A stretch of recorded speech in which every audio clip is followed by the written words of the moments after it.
সেই নারীকে আল্লাহ তাআলা বড্ড ভালোবাসেন যে নারীর মাঝে সবরের গুণ আছে, ধৈর্যের গুণ আছে। এবং আমি বাস্তবতা থেকে বলছি এবং বাস্তবিক অবজারভেশন থেকে বলছি, কিছু ক্ষেত্রে পুরুষের চাইতে নারীর ধৈর্য অনেক বেশি। বিশেষ করে বাংলাদেশে ম্যাক্সিমাম ফ্যামিলি, ম্যাক্সিমাম সংসার টিকে আছে পুরুষের ধৈর্যের জন্য নয়, নারীর ধৈর্যের জন্য। নারী যদি জাস্ট একবার ধৈর্য হারিয়ে ফেলে শাশুড়ির জন্য, শ্বশুরের জন্য, নিজের স্বামীর জন্য, জাস্ট একবার ধৈর্য হারিয়ে ফেলবে, জবান খুলে প্রতিবাদ করবে, সঙ্গে সঙ্গে সংসারটা ভেঙে চুরে তছনছ হয়ে যাবে।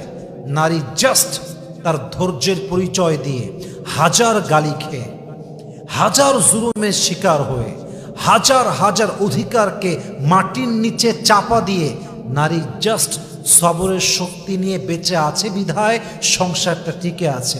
নারী যদি একবার ধৈর্য হারিয়ে দেয় সংসারটা ভেঙে চুরে চূর্ণ বিচূর্ণ হয়ে যাবে, ঠিক কিনা বলেন? অতএব সেই নারী, যেই নারী আল্লাহর দিকে তাকিয়ে ধৈর্য ধারণ করে, আল্লাহর দিকে তাকিয়ে গালি সহ্য করে, আল্লাহর দিকে তাকিয়ে সমস্ত সিচুয়েশনকে ফেস করে, এই ধৈর্যশীল নারীকে পছন্দ করে একজন, তিনি কে? দেখেন, আল্লাহ তাআলা বড্ড ভালোবাসেন যেই নারী হিজাব, বোরকা তথা পর্দা মেনটেন করে। এবং পর্দাটা জাস্ট শো অফ পর্দা নয়, মডার্ন পর্দা নয়, একদম খাস পর্দা। যে পর্দা করলে পুরুষের চোখ খারাপ হয় না, যে পর্দা করলে পুরুষের দৃষ্টি নষ্ট হয় না, যে পর্দা করলে নিজের দেহের কোনো অংশ দেখা যায় না, যে পর্দা করলে দেহের কোনো পার্টের ভাঁজ বোঝা যায় না, যেই পর্দা করলে দেহের মোটা বা চিকন, দেহের কোনো আকর্ষণীয় অংশ যেন পুরুষের কাছে শো না হয়, যেই পর্দা করলে আল্লাহ তাআলা খুশি হয়, এই পর্দা প্রত্যেকটা মেয়েকে করতে হবে। আল্লাহ সেই পর্দা করার তৌফিক প্রত্যেকটা নারীকে তৌফিক দান করুন, সবাই আমিন। অতএব পর্দা জাস্ট করলেই হবে না, পর্দাটা পর্দার মতো করতে হবে। যে পর্দা করেছেন আম্মা জান আয়েশা রাদিয়াল্লাহু তাআলা আনহা, যে পর্দা করেছেন খাদিজা রাদিয়াল্লাহু তাআলা আনহা, যে পর্দা করেছেন আম্মা জান ফাতেমা রাদিয়াল্লাহু তাআলা আনহা, এরকম পর্দা যদি প্রত্যেকটা মেয়ে করতে পারে তাকে জান্নাত দিবে একজন। আওয়াজ দিয়ে বলেন সবাই, তিনি কে?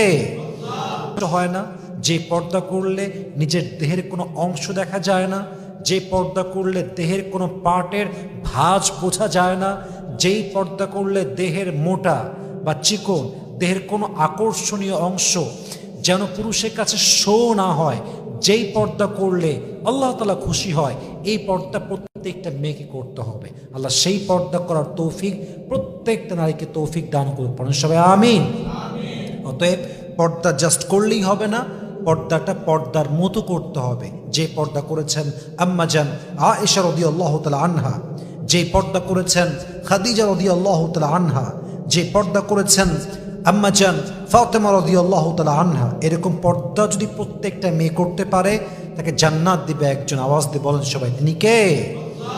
হয় না যে পর্দা করলে নিজের দেহের কোনো অংশ দেখা যায় না, যে পর্দা করলে দেহের কোনো পার্টের ভাঁজ বোঝা যায় না, যেই পর্দা করলে দেহের মোটা বা চিকন, দেহের কোনো আকর্ষণীয় অংশ যেন পুরুষের কাছে শো না হয়, যেই পর্দা করলে আল্লাহ তাআলা খুশি হয়, এই পর্দা প্রত্যেকটা মেয়েকে করতে হবে। আল্লাহ সেই পর্দা করার তৌফিক প্রত্যেকটা নারীকে তৌফিক দান করুন, সবাই আমিন।